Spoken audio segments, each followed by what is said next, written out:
Bien, bonsoir tout le monde. Bienvenue à la séance ordinaire du 3 février 2026. Est-ce que j'ai un proposeur pour l'ouverture de la séance? Je le propose, Monsieur le maire. Merci. Est-ce que c'est unanime? Oui. Merci. Juste avant de débuter, je voudrais faire part que les Jeux olympiques vont avoir lieu très bientôt. Et on a un citoyen à Saint-Joseph-du-Lac de qui on est très fiers, Michael Kingsbury. Et puis, donc, Michael, au nom du conseil municipal, je te souhaite bonne chance. On est tous derrière toi. Les Josephois et Josephoises sont très fiers de toi. Puis en plus, il va être le porte-étendard là, pour l'ouverture officielle des Jeux ce vendredi. Ouais. Donc, prochain point, l'adoption de l'ordre du jour. Est-ce que je veux un proposeur? Oui, je vous en fais la proposition, M. le maire. Merci. Est-ce que c'est unanime? Oui. Merci. Procès verbal. Donc, l'adoption du procès verbal de la séance ordinaire du 13 janvier 2026. Attends, je vois pas le... Moi, j'en fais la proposition, M. le maire. OK, merci. Est-ce que c'est unanime? Oui. Merci. 3.2, dépôt des procès-verbaux des comités municipaux du mois de janvier 2026. Monsieur Trudel. Alors, il est proposé que les membres du conseil municipal prennent acte des recommandations, avis et rapports contenus aux procès-verbaux suivants. Donc, le procès-verbal du comité consultatif en urbanisme, le CCU, qui s'est tenu le 22 janvier 2026. Alors, j'en fais la proposition. Merci. Est-ce que c'est unanime? Oui. Merci. 4.1, dépôt de la liste des comptes à payer du mois de février 2026. Madame Arquetto.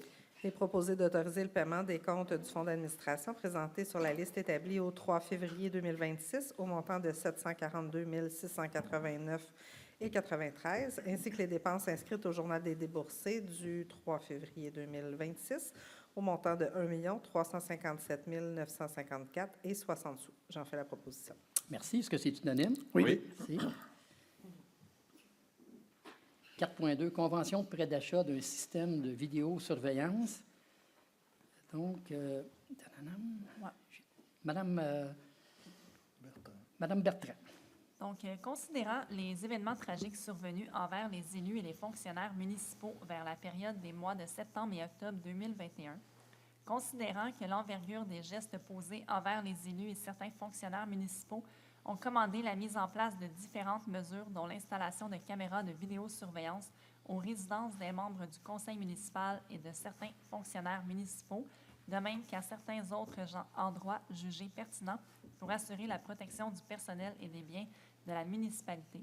Considérant que les personnes visées par l'installation de systèmes de caméras de vidéosurveillance ont signé une convention de pré-achat déterminant leurs modalités de location et de rachat des équipements dans certaines conditions, considérant la clause de dépréciation de la convention rattachée à l'établissement du coût pour le rachat des équipements par le bénéficiaire, et considérant qu'à ce jour, l'ensemble des équipements ont subi une dépréciation relativement importante, de sorte que le coût du retrait de ceux-ci et des travaux de réagréage nécessaires au démantèlement de certaines composantes est jugé plus important que le coût résiduel de rachat, il est proposé que le conseil municipal donne quittance complète et finale aux bénéficiaires des équipements de vidéosurveillance installés aux résidences privées des membres du conseil municipal et de certains fonctionnaires municipaux au cours des mois d'octobre et novembre 2021 et qu'en conséquence, ces personnes soient dégagées de toute obligation de rachat, de remboursement ou de compensation à l'égard des dits équipements.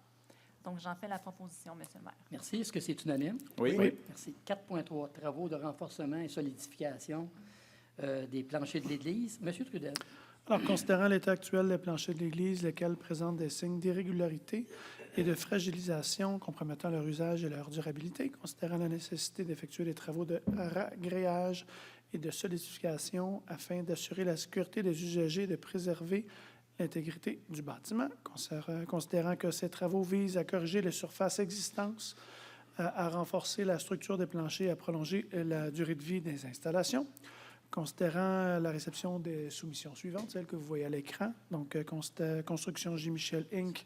pour 406 570 $ plus les taxes applicables, Construction Civiltech 248 000 $ plus les taxes applicables, Piché Construction 192 818 $ et 7 sous plus les taxes applicables, les entreprises Verachia Inc. pour un montant de 515 518 et 30 plus les taxes applicables, Construction Guillaume Maillot 236 009,54 $ plus les taxes applicables. Construction Desormeaux Bibo Inc.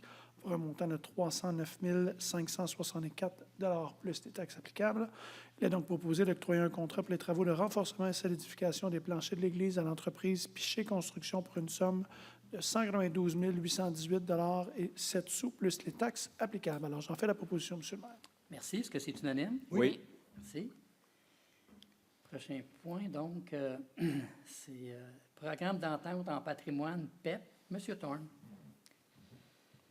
Oui, considérant le programme d'entente en patrimoine, que le programme d'entente patrimoine permet de conclure des ententes de partenariat avec un milieu municipal pour assurer la transmission et la préservation du patrimoine culturel québécois. Considérant que le 29 mai 2025, le MCC lançait un nouveau programme d'entente en patrimoine, qui renouvelle l'offre de partenariat du ministère de la Culture et des Communications avec les milieux municipaux et en établissant la date limite pour le dépôt des demandes au 11 juillet 2025. Considérant que lors de l'appel des projets à l'été 2025, l'enveloppe budgétaire associée à l'aide financière dédiée aux villes et municipalités de la MRC de Deux-Montagnes totalisait 3 043 406 $ pour une période de 3 ans.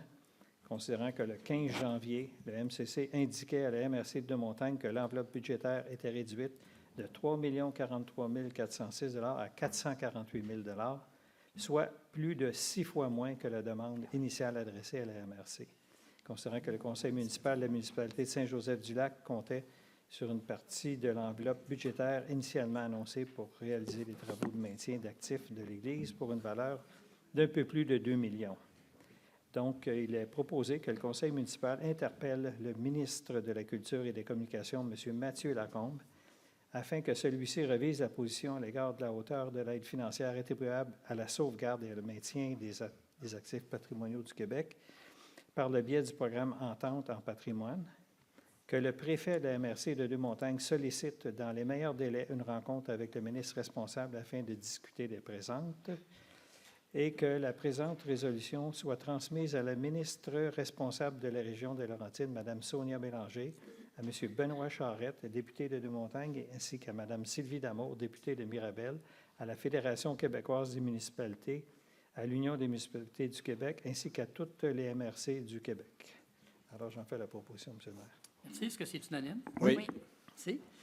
Donc, 4,5 représentants de la Couronne-Nord au conseil d'administration du réseau de transport métropolitain, la RTM. Bon, considérant les mandats des membres élus de la municipalité locale de la Couronne-Nord au sein du CA de la RTM prendra fin le 31 janvier 2026. Considérant que toutes les vacances au sein du CA de la RTM doivent être comblées, conformément à l'article 33 de la LRTM, suivant les règles de nomination applicables aux membres à être remplacés, considérant qu'aux fins de désignation des membres du CA du RTM relevant des municipalités locales de la Couronne-Nord, la loi précipitée, la LRMT, édicte notamment que le secrétaire convoque une réunion des maires des municipalités locales de la Couronne-Nord, une réunion des maires des municipalités locales de la Couronne-Sud. 2, les maires disposent au début de la réunion d'une résolution de leur conseil respectif qui indique le nom des candidats que le conseil propose en regard au poste concerné. Donc, il est proposé d'entériner les candidatures de M. Mathieu Traversy, maire de Terrebonne, de Mme Lisa Poulain, mairesse de Blainville, et de M. Marc Lamarre, maire de Saint-Eustache, à titre de représentant de la Couronne-Nord au conseil d'administration du réseau transport métropolitain. J'en fais la proposition. Est-ce que c'est unanime? Oui. Merci. 5.1, acquisition d'un nouveau véhicule de service d'entretien ménager. Donc, M. Aubertin. Oui. Alors, considérant l'état du véhicule actuellement utilisé par le service d'entretien ménager, lequel présente une usure avancée et engendre des coûts d'entretien récurrents, et considérant qu'il est opportun de procéder à l'acquisition d'un nouveau véhicule afin d'assurer l'efficacité, la fiabilité et la continuité des opérations du service, considérant la réception des soumissions suivantes: Amel Hyundai Saint-Eustache, 45 245 $ et 95 sous, plus les taxes applicables, et Hyundai Blainville, qui a déposé aucune soumission, Il est proposé d'autoriser l'achat de nouveaux véhicules de type Hyundai Tucson N-Line hybride à traction intégrale, modèle 226, chez le concessionnaire Amen Hyundai Saint-Eustache, selon les spécifications du véhicule du document d'appel d'offres sur invitation pour une somme de 45 245,95 $ plus les taxes applicables. Alors, je vous en fais proposition. Merci. Est-ce que c'est unanime? Oui. C'est 5.2, mandat pour une étude complémentaire, ainsi qu'une estimation budgétaire pour les coûts en lien avec la mise aux normes du réseau d'aqueduc. Donc, Monsieur Thorne. Oui, considérant l'importance d'assurer la fiabilité, la capacité et la conformité du réseau d'aqueduc municipal, considérant la nécessité de disposer de données techniques et financières pour planifier adéquatement les investissements futurs, considérant que la réalisation d'une étude complémentaire ainsi qu'une estimation budgétaire constitue une étape préalable essentielle à la prise de décision du Conseil, considérant la réception de la soumission suivante, donc GBI Expert Conseil incorporé, au montant de 9 500 $ plus les taxes. Donc, il est proposé d'autoriser une dépense d'une somme de 9 500 $ plus taxes applicables à la firme GBI Expert Conseil incorporé afin de réaliser l'étude complémentaire pour le concept en lien avec la mise aux normes du réseau d'aqueduc, secteur de la Pommeraye. Alors, j'en fais la proposition. Merci. Est-ce que c'est unanime? Oui. Merci. 5.3, mandat professionnel portant sur l'amélioration des eaux pluviales sur le territoire de Saint-Joseph-du-Lac. Monsieur Thorne.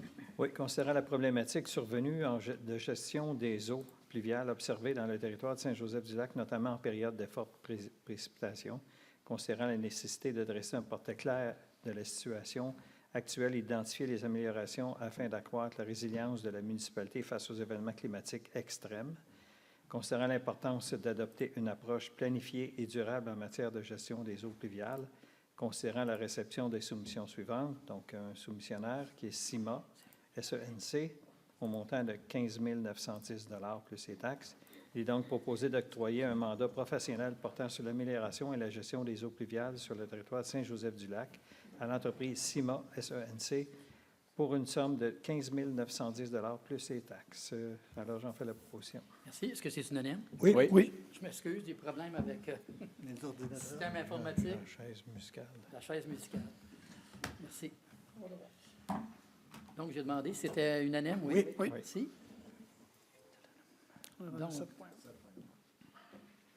7.1, approbation des recommandations du Comité consultatif d'urbanisme, le CCU. Monsieur Trudel. Alors, considérant le procès-verbal de la séance ordinaire du CCU en date du jeudi 22 janvier 2026, il est donc proposé d'entériner les recommandations du Comité consultatif d'urbanisme, le CCU, portant les numéros de résolution CCU-007-01-2026 à CCU-010-01-2026, sujet aux conditions formulées aux recommandations du CCU contenues au procès-verbal de la séance ordinaire tenue le jeudi 22 janvier 2026, tel que présenté. Alors, j'en fais la proposition, M. le maire. Merci. Est-ce que c'est unanime? Oui. Merci. 7.2, demande de dérogation mineure DM 01-2026, affectant l'immeuble identifié au numéro de lot 1 734 438. Monsieur Trudel. Considérant que les membres du CCU ont pris connaissance de la demande de dérogation mineure DM 01-2026 présentée par Mme France Brunet afin de permettre la construction d'un bâtiment unifamilial avec un logement supplémentaire, il est donc proposé de refuser la demande de dérogation mineure numéro DM 01-2026 afin de permettre, dans un premier temps, la construction d'un logement accessoire d'une superficie de 264,30 m² qui équivaut à 88 % de la superficie de plancher au rez-de-chaussée. Également, l'aménagement d'une porte principale de logement supplémentaire sur la façade, alors que le règlement de zonage 15.2024 indique que la superficie d'un logement accessoire doit avoir au maximum 75 % de la superficie de plancher au rez-de-chaussée, ce qui équivaut à environ 224,85 m² pour cette résidence, et ce, étant donné la superficie totale du rez-de-chaussée du logement principal prévu de 299,80 m². Et également, l'aménagement d'une porte principale du logement supplémentaire doit être en cour latéral ou arrière. Le tout afin de permettre la construction d'une habitation unifamiliale avec un logement supplémentaire dans la zone H5. Alors, j'en fais la proposition, M. le maire. Merci. Est-ce que c'est unanime? Oui. Merci. 7.3, demande de dérogation mineure DM 02-2026 affectant l'immeuble identifié au numéro de lot 2 128 296.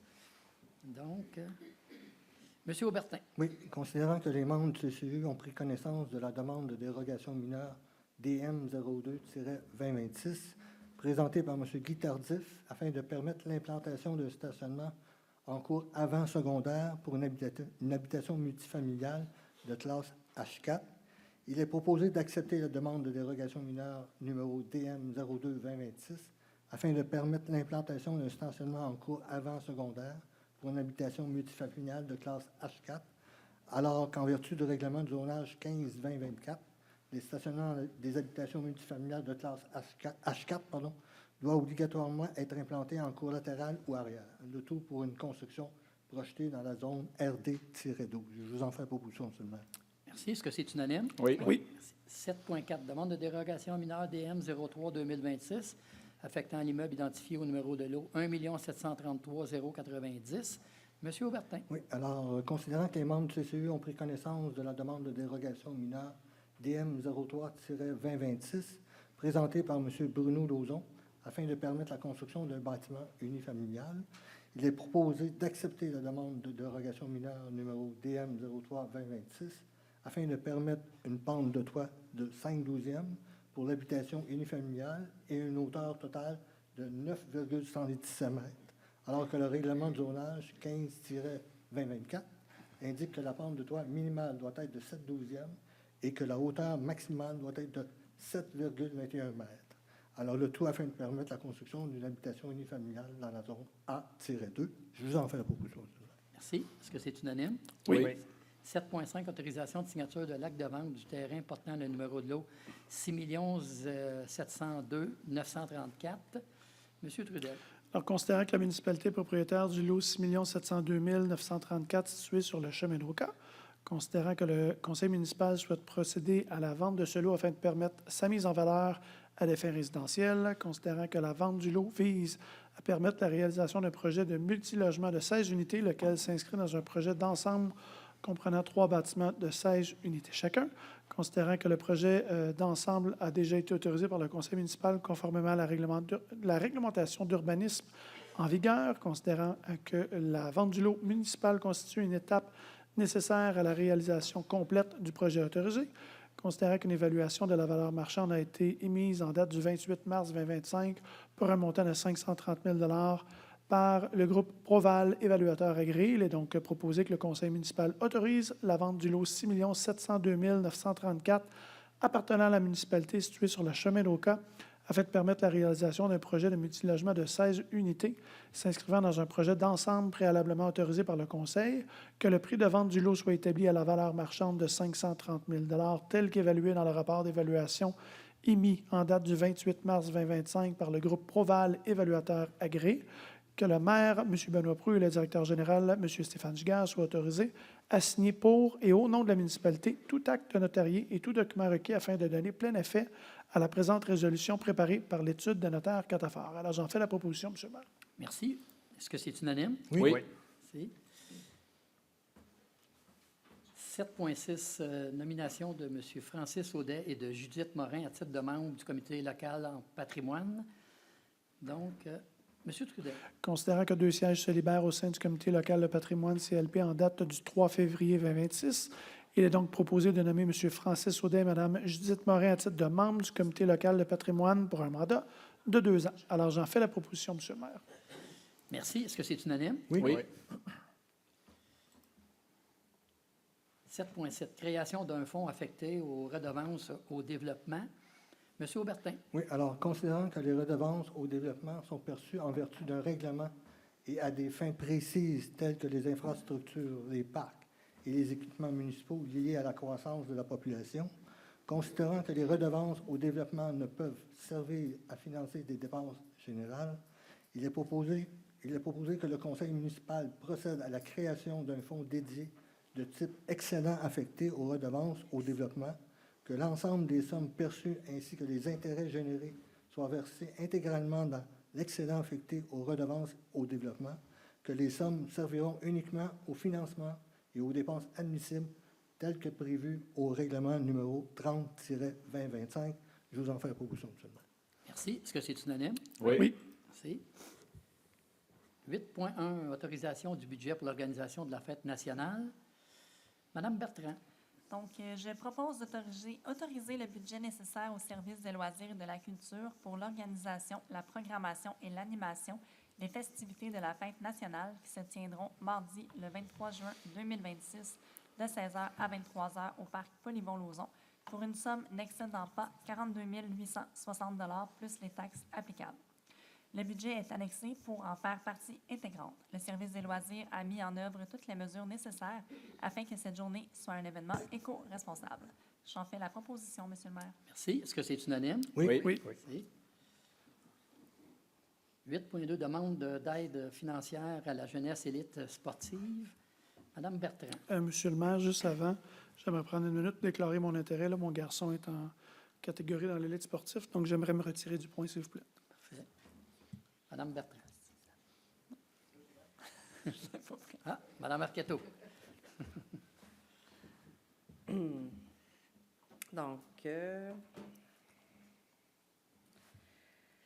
considérant que les demandes d'aide financière à la jeunesse et les sportives ont été déposées à la municipalité de Saint-Joseph-du-Lac, considérant qu'une demande a été complétée pour chacun des athlètes dans leurs disciplines respectives et considérant que les demandes sont dûment complétées et que le comité d'évaluation a pris connaissance de chacun des dossiers, il est proposé d'allouer, à la suite des recommandations du comité d'évaluation, un montant individuel à chacun des jeunes sportifs, puisque les compétitions présentées sont au niveau provincial, national et international, tel que prévu dans la politique de l'élite sportive, comme suit.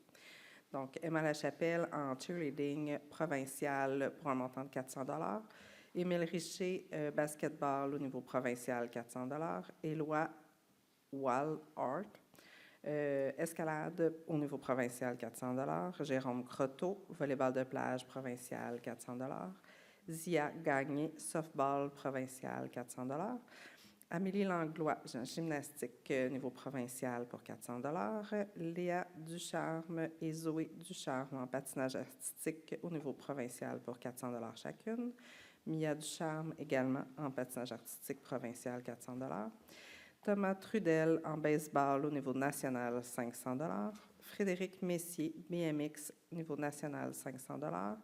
Amy Pigeon en natation artistique au niveau national, 500 $. Julia Vallée en athlétisme au niveau national, 500 $. Ariel Lacasse et Alexis Lacasse en BMX au niveau national pour 500 $ chacun.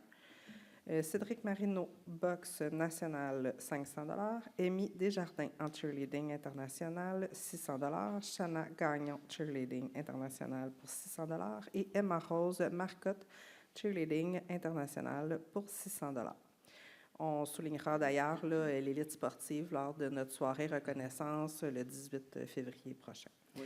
Donc, je vous en fais la proposition, M. le maire. Merci. Est-ce que c'est unanime? Oui. Manquez pas cette belle soirée.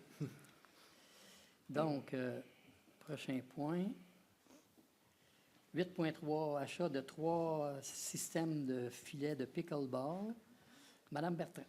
Donc, considérant que la municipalité a obtenu une aide financière dans le cadre du programme d'aide financière aux infrastructures récréatives, sportives et de plein air pour le projet de réfection de la patinoire au parc Jacques-Paquin, considérant que les travaux de réfection de la dalle de béton prévus au projet sont maintenant complétés, considérant le projet de réfection prévoit l'aménagement permanent de 3 terrains de pickleball durant la saison estivale, et considérant qu'afin de permettre l'utilisation adéquate et sécuritaire de ces terrains, la municipalité doit procéder à l'acquisition de 3 systèmes de filets de pickleball.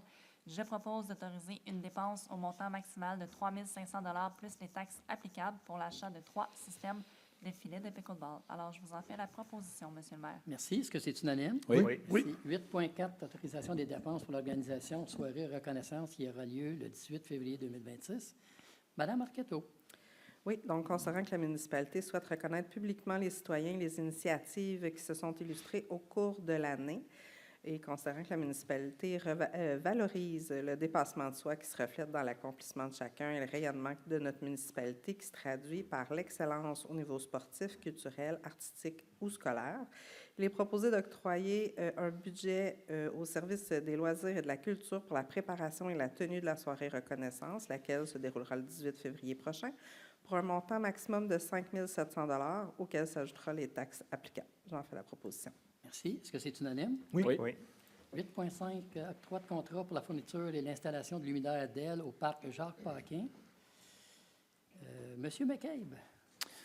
Considérant que le projet de réfection de la patinoire du parc Jacques-Paquin bénéficie d'une aide financière dans le cadre du programme d'aide financière aux infrastructures récréatives, sportives et plein air, considérant que le projet prévoit l'amélioration des infrastructures et des équipements du parc, incluant l'éclairage, considérant que l'installation de luminaires au DEL permettra d'améliorer la sécurité, l'accessibilité et l'utilisation du parc Jacques-Paquin, tout en réduisant la consommation énergétique et les coûts d'entretien, considérant la réception de la soumission comme suit.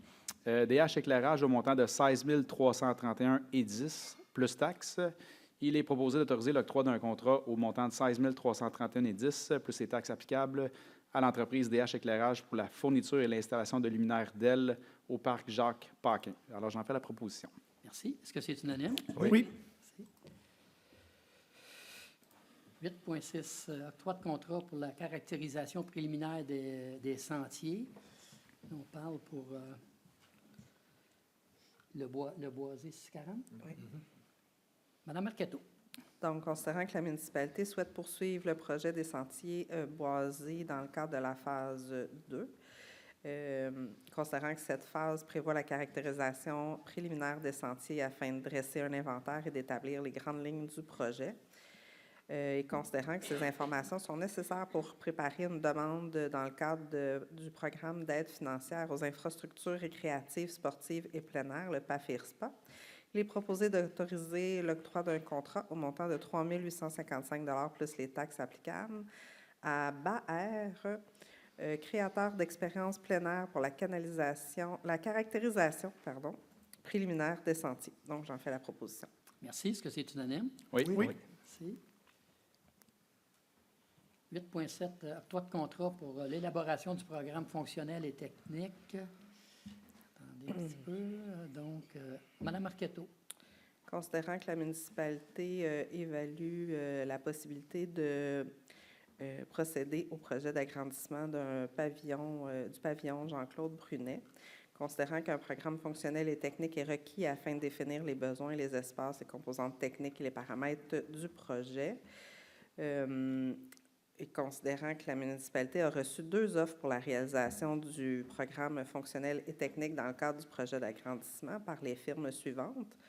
Donc, l'Écuyer Lefebvre Architecte pour 21 300 $ plus taxes et Coursol Miron Architecte pour 17 500 $ plus les taxes.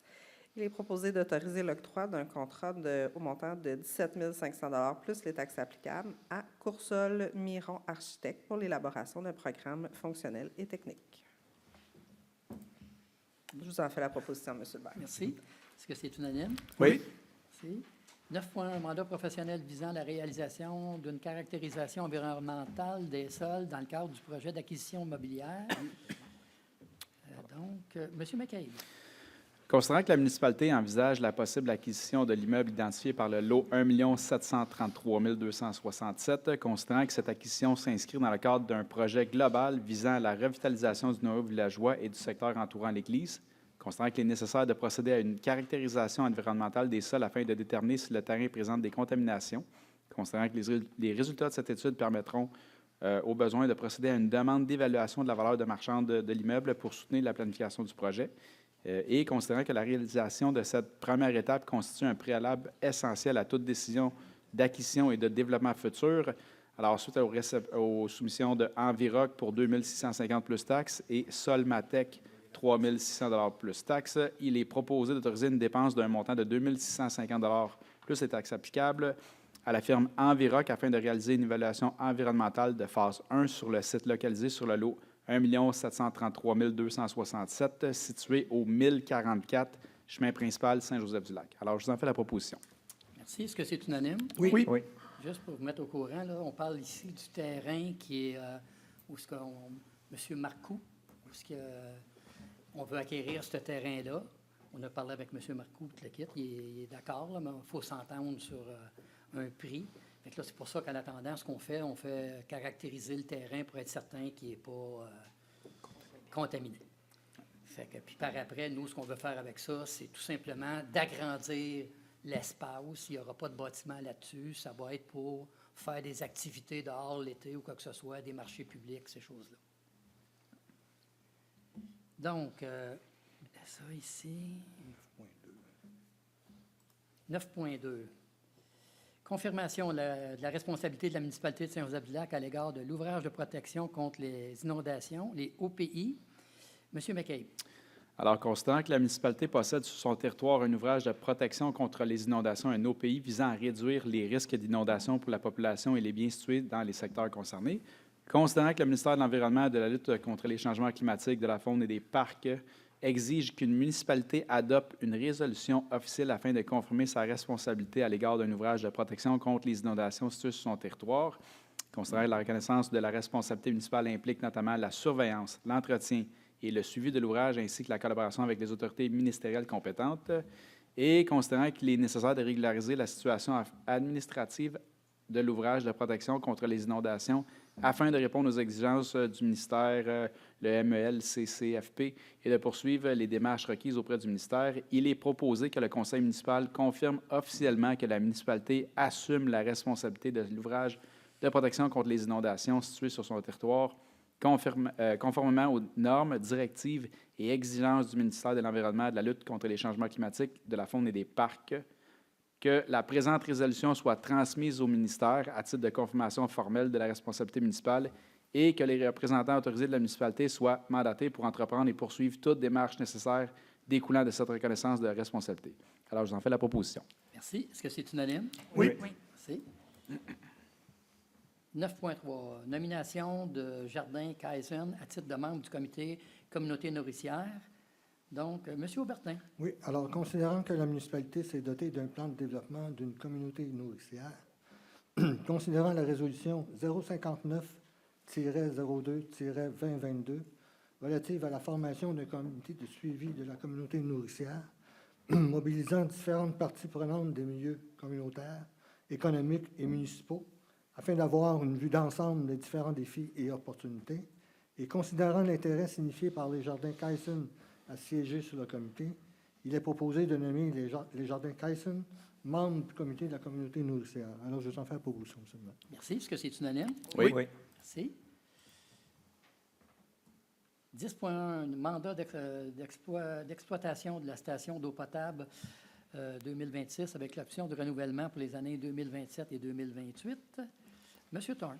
Oui, considérant que la station d'eau potable de la municipalité de Saint-Joseph-du-Lac et de Pointe-Calumet requiert pour son exploitation les services d'une entreprise qualifiée dans le domaine, considérant que le mandat d'exploitation précédent est arrivé à échéance ou doit être renouvelé, considérant la réception des soumissions suivantes, donc Nordico pour 97 844 plus taxes, et Aquatec Incorporé pour 97 156 et 17 plus taxes.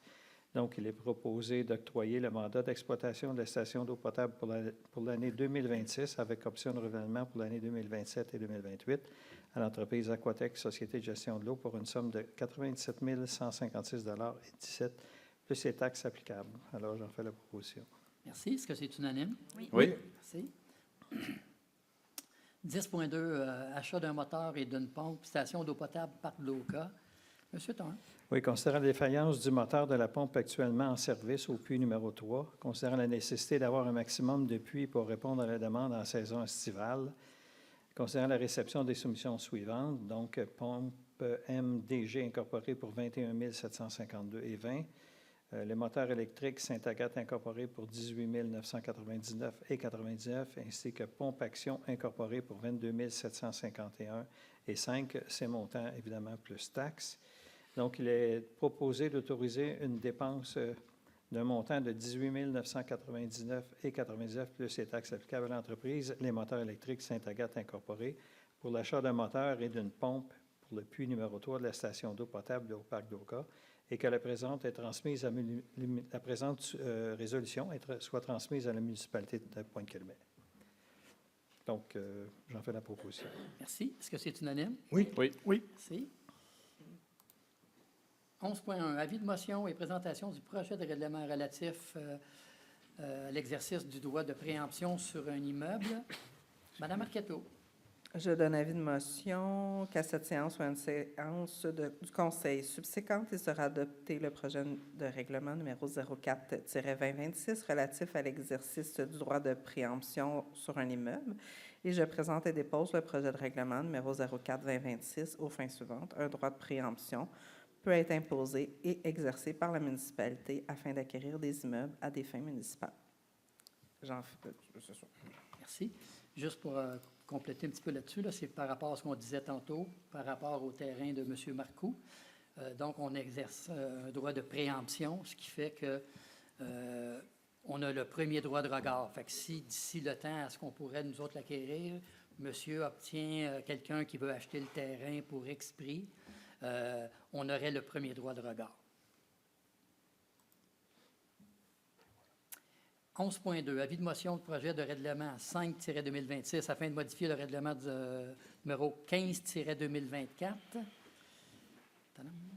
Ça, c'est Monsieur McKay. Alors, je donne avis de motion qu'à cette séance ou à une séance du Conseil subséquente, il sera adopté le projet de règlement numéro 05-2026 afin de modifier le règlement de zonage numéro 15-2024 afin d'y ajouter des usages et de modifier les normes d'implantation et de lotissement et les caractéristiques des bâtiments applicables aux zones M3, M4 et M5. Voilà. Merci. Donc, encore un avis de motion, 11.3, du projet de règlement 6-2026 afin de modifier les dispositions relatives aux projets intégrés résidentiels et de spécifier les normes particulières. Donc, on dit Madame Bertrand. Donc, je donne avis de motion qu'à cette séance ou à une séance du Conseil subséquente, il sera adopté le projet de règlement numéro 06-2026 afin de modifier les dispositions relatives aux projets intégrés résidentiels et de spécifier des normes particulières pour l'usage H4. Merci. Avis de motion 11.4. L'avis de motion de présentation du projet de règlement 7-2026 visant la modification du règlement sur les permis et certificats numéro 16-2024. Donc, M. McKay. Alors, je donne avis de motion qu'à cette séance ou à une séance subséquente du Conseil, il sera adopté le projet de règlement numéro 07-2026 visant la modification du règlement sur les permis et certificats numéro 16-2024 afin d'ajouter un dépôt pour la plantation de nouveaux arbres dans le cadre des exigences relatives au règlement de zonage 15-2024. Alors, je dépose le projet règlement 07-2026 aux fins suivantes. Ajouter un dépôt pour la plantation de nouveaux arbres dans le cadre des exigences relatives au règlement de zonage 15-2024. Merci. Notre avis de motion 11.5. L'avis de motion et présentation du projet de règlement 8-26 visant la modification du règlement des permis et certificats 16-2024. Monsieur Trudel. Donc, je donne avis de motion qu'à cette séance ou à une séance du Conseil subséquente sera adopté le projet de règlement numéro 08-2026 visant la modification du règlement sur les permis et certificats numéro 16-2024 afin de préciser certaines conditions de délivrance d'un permis de construction. Je présente et dépose le projet de règlement numéro 08-2026 aux fins suivantes. Préciser certaines conditions de délivrance d'un permis de construction pour des immeubles qui ne sont pas desservis par les réseaux municipaux d'aqueduc ou d'égouts existants. Merci. Nous sommes rendus aux adoptions de règlement. Donc, 12.1. L'adoption du règlement numéro 29-2025 visant la modification du règlement 5-2016 relatif au programme d'aide financière pour les rénovations de bâtiments. Monsieur Aubertin. Oui, alors considérant certains bâtiments patrimoniaux peuvent nécessiter des travaux de rénovation d'une ampleur telle qu'il devient impossible d'en conserver pleinement le caractère patrimonial d'origine, considérant qu'il est donc nécessaire de mettre à jour les outils réglementaires afin de mieux encadrer les interventions sur les bâtiments présentant un réel caractère patrimonial, considérant que le bâtiment situé au 689 chemin principal ne représente plus de caractéristiques patrimoniales, et considérant l'adoption du présent règlement a été précédée d'un avis de motion donné le 2 décembre 2025, il est proposé que la municipalité de Saint-Joseph-du-Lac adopte le règlement numéro 29-2025 visant à la modification du règlement 05-2016 relatif au programme d'aide financière pour la rénovation des bâtiments résidentiels d'intérêt patrimonial afin de retirer l'immeuble situé au 689 chemin principal de l'annexe 1. Je vous en fais la proposition, M. le maire. Merci. Est-ce que c'est unanime? Oui. Merci. 12.2, l'adoption du règlement 01-2026 établissant les règles d'éthique et de déontologie applicables aux élus municipaux. Donc, Mme Marquetteau. Oui, considérant qu'en vertu de l'article 13 de la loi sur l'éthique et la déontologie en matière municipale, le conseil municipal doit, avant le 1er mai qui suit toute élection générale, adopter un code d'éthique et de déontologie révisé qui remplace celui en vigueur avec ou sans modification. Je propose que la municipalité de Saint-Joseph-du-Lac adopte le règlement numéro 01-2026 établissant les règles d'éthique et de déontologie applicables aux élus municipaux et déterminant les mécanismes d'application et de contrôle de ces règles. J'en fais la proposition, M. le maire. Merci. Est-ce que c'est unanime? Oui. Merci. 12.3, l'adoption du règlement 2-2026 relatif aux droits sur les mutations immobilières. Madame Marquetteau. Considérant qu'une municipalité peut, par règlement, fixer un taux de mutation supérieur à celui prévu au dit article, et ce, pour toute tranche de base d'imposition qui excède 500 000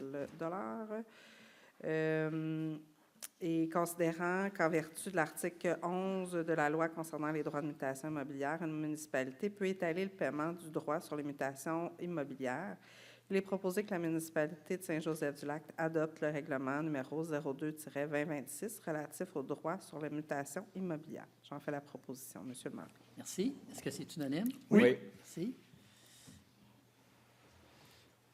12.4, l'adoption du projet de règlement 5-2026 visant le règlement de zonage 15-2024 afin d'ajuster les usages et de modifier les normes d'implantation des lotissements et des caractéristiques des bâtiments dans la zone M3, M4 et M5. Monsieur Trudel. Considérant que la loi sur l'aménagement et l'urbanisme prévoit que le conseil municipal peut, pour chaque zone, déterminer les usages autorisés et prohibés, y compris les usages et édifices publics, ainsi que prescrire la superficie totale de plancher d'un bâtiment par rapport à la superficie du lot, les normes relatives aux espaces libres entre les constructions et par rapport aux lignes de terrain, leur utilisation, leur aménagement, de même que les reculs de bâtiments en fonction des hauteurs, considérant que cette modification sera soumise à une consultation publique en vertu des articles 124